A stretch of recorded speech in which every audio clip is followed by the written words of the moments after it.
لیکن گھر کے حالات دن بہ دن خراب ہی ہوتے جا رہے تھے، کیونکہ جتنا مرضی گھر میں پیسہ ہو وہ خرچ کریں تو ہوتا ہی جاتا ہے۔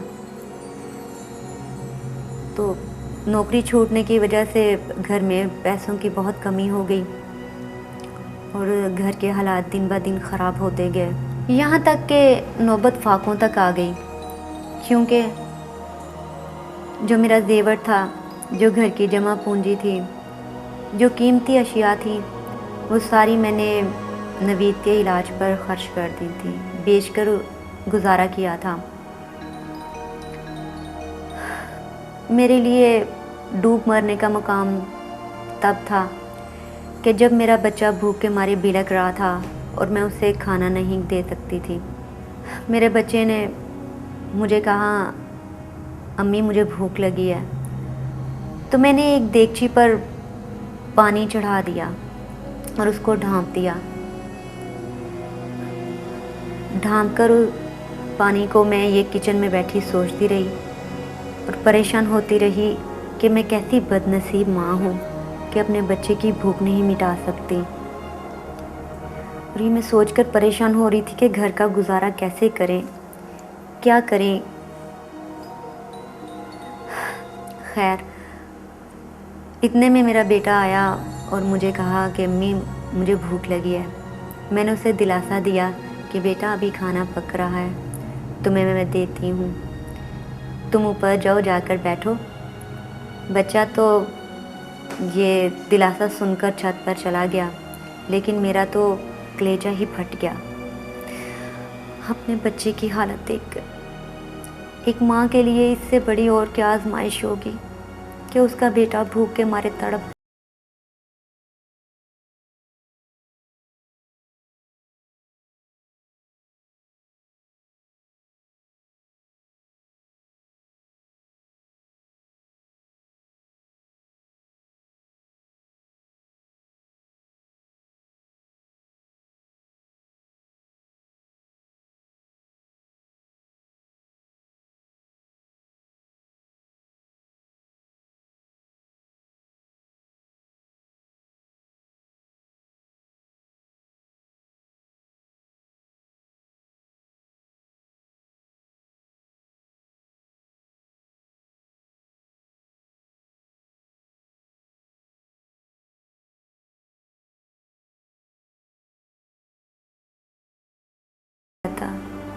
ایک دن بیٹھے ہوئے تھے، نوید نے مجھے کہا کہ میرے چچا زاد بھائی ہے، وہ ضرور ہماری مدد کرے گا، اسے جا کر میرا بتانا کہ میرے ساتھ یہ ماجرا ہوا ہے تو وہ تمہاری ضرور ہیلپ کرے گا۔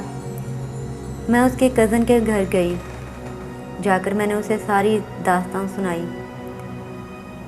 اس نے باتیں سنی تو اس نے اچھا بیہیویئر نہیں کیا میرے ساتھ۔ اس نے کہا کہ تم لوگوں نے اپنی مرضی کی تھی، جاؤ اب سزا بھگتو، ہمارے پاس تو 1 روپیہ بھی نہیں ہے۔ میں وہاں سے بہت دل برداشتہ ہوئی اور وہاں سے میں روتی ہوئی آ گئی گھر آئی تو نوید نے کہا کہ بھائی جان نے کیا کہا، تو میں نے اسے سارا بتا دیا کہ آپ کے کزن نے یہ باتیں کی ہیں۔ یہ باتیں سن کر نوید کی آنکھوں میں آنسو آئے اور وہ زاروں قطار رونے لگ گیا۔ میں نے اسے دلاسا دیا کہ کوئی بات نہیں، اللہ تعالیٰ ہمارے ساتھ ہے، کچھ نہ کچھ انتظام ہو جائے گا۔ اس وقت تو میں نے اسے دلاسا دے دیا، اس کی آنکھوں سے آنسو تو تھم گئے، لیکن جو میرے دل میں آنسو آ رہے تھے وہ کیسے تھمتے؟ میرے دل پر تو چھریاں چل رہی تھیں کہ حالات کیسے ٹھیک ہوں گے، نوید کا علاج کیسے ہوگا، اور اس پر اس کے کزن کی بات میرے دل میں تو جیسے چھری ہی چلا گئی۔ اس نے کہا کہ اگر اس کی ٹانگ ٹھیک نہیں ہوتی تو اسے کٹوا دو۔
رشتہ دار تو باتیں کرتے ہی ہیں۔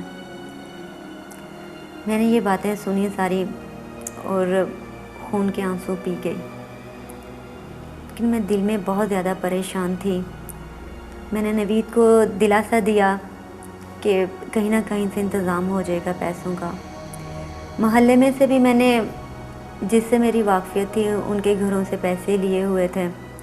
جب میں دوبارہ 2-4 دفعہ گئی تو انہوں نے بھی منہ موڑ لیا کہ ہمارے پہلے پیسے واپس کرو تو ہم آگے دیں گے تمہیں پیسے۔ پیسے گھر میں ہوتے تو تب دیتی نا۔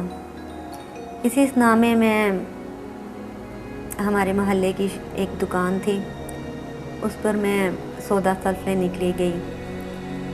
اس نے سودا دیا تو کہتے پیسے، میں نے کہا آپ ہمارے کھاتے میں لکھ لیں، میں آپ کو سارے پیسے لوٹا دوں گی۔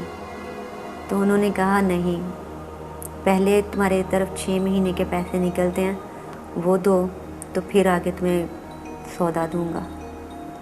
میں سامان وہیں پر چھوڑ کر پریشان حال واپس آ گئی۔